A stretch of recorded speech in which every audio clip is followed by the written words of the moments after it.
एक बार फिर से सहर्ष आप सभी का स्वागत है। हाल पूछना तो बनता है, इतने लंबे समय के बाद जो मिले हैं। तो कहिए क्या हाल है। उम्मीद है एकदम बढ़िया ही होंगे, नहीं भी होंगे तो भी हो जाएंगे। आपको मेरी तरफ से ढेर सारी दुआएं, शुभकामनाएं और प्रेम।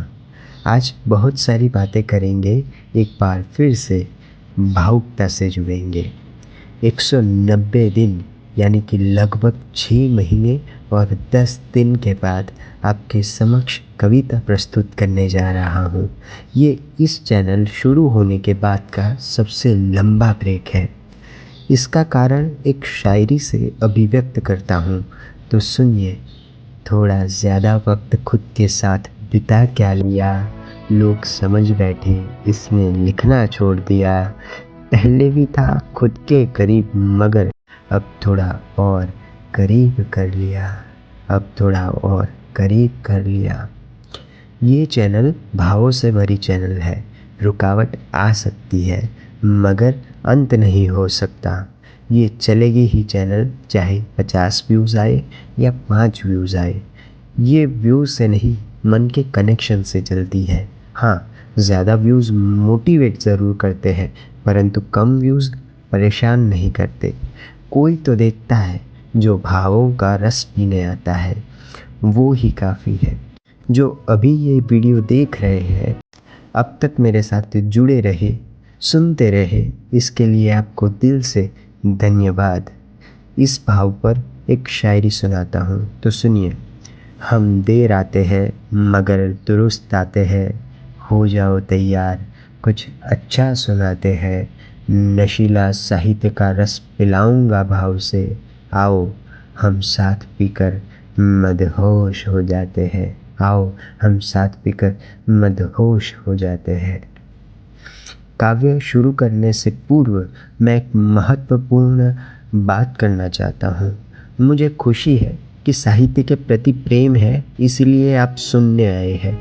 परंतु कई लोग ऐसे भी होते हैं जिन्हें काव्य से कोई मतलब नहीं होता। उनको मतलब होता है कवि के निजी जीवन से, यानी कि पर्सनल लाइफ से। उनको लगता है कि कवि सिर्फ अपने जीवन में चल रही बातें अभिव्यक्त करता है, जो पूर्णतः गलत भी नहीं है, परंतु पूर्णतः सत्य भी नहीं है। क्योंकि कई बार शब्द, भाव कवि के होते हैं, पर प्रसंग, घटना, परिस्थिति जो किसी और की ऑब्जर्व की हो, देखी हो, वो बयां करता है। तो सभी काव्य को कवि के निजी जीवन से जोड़ना गलत और अर्थहीन है। कवि एक व्यक्ति के भावों को दूसरे व्यक्ति तक पहुंचाने की कोशिश करता है। वो एक व्यक्ति, दोस्त, संबंधी, आसपास के लोग, कोई भी हो सकता है, जिनकी बातें कवि अपने तरीके से बयां करता है। तो चलिए अब कविता के रंग में रंग जाते हैं।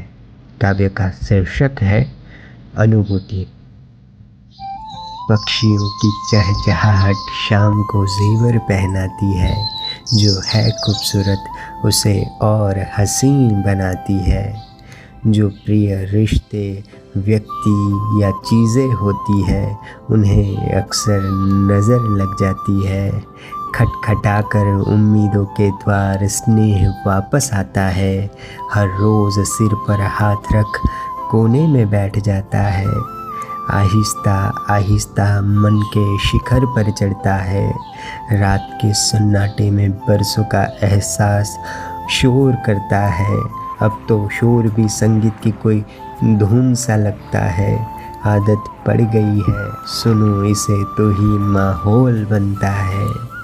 कलम ए इश्क को तजुर्बे की स्याही में डुबोया जाता है, तब जाकर कोई मनमोहक गीत बनता है।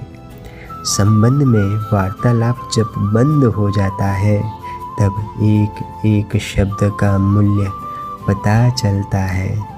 यादों के फूलों से भरा रंगीन गुलदस्ता प्यारा होता है, थोड़ा कांटों से भरा, ज़्यादा महक से भरा होता है। परवाह करते करते दुनिया की इंसान थक जाता है। ज़रा बताना, जब हो तुम व्यतीत तब कौन आता है। तजुर्बा, नेकी, दुआओं का सैलाब आता है। कदर उसी की होती है जो ज़रूरत पड़ने पर काम आता है। चिंतन मनन करना व्यर्थ नहीं जाता है। जब हो द्वंद्व मन में तब ये दर्पण बन जाता है। सही मार्ग दिखाकर चलना सिखाता है। परीक्षा के समय पे संभालता है। परीक्षा के समय में संभालता है। माना संबंध हो जाता समाप्त है। माना संबंध हो जाता समाप्त है, किंतु स्नेह स्मृति की अनुभूति ही पर्याप्त है। किंतु स्नेह स्मृति की अनुभूति ही पर्याप्त है। अब जल्दी मिलेंगे एक और कविता के साथ। धैर्य से काव्य सुनने के लिए आपका धन्यवाद। आभार। खुद को देखना हो तो आईना छोड़ो, मेरी आँखों में देखो। खुद को देखना हो तो आईना छोड़ो, मेरी आँखों में देखो। कभी फुर्सत हो तो खुद को मेरी नज़रों से देखो। उम्मीदों के बुलबुले में समाये हो। उम्मीदों के बुलबुले में समाये हो। बहुत दिनों के बाद सपने में आए हो। हम अपनी अपेक्षाओं की सरहदों को लांघ सकते हैं। शर्त एक है कि दिल के दो देश जो अलग है उन्हें जोड़कर एक देश बनाना होगा। जो कहीं नहीं जा सकी वो बात कह रही है। जो कहीं नहीं जा सकी वो बात कह रही है। गालिब तेरी गज़ल तन्हाई में साथ निभा रही है। वो शायर भी तो शायर क्या कर न सके, जो मन का शोर बयां पंख देती है कलम जिसे। खोजता है वो आसमां नया, खोजता है वो आसमां नया।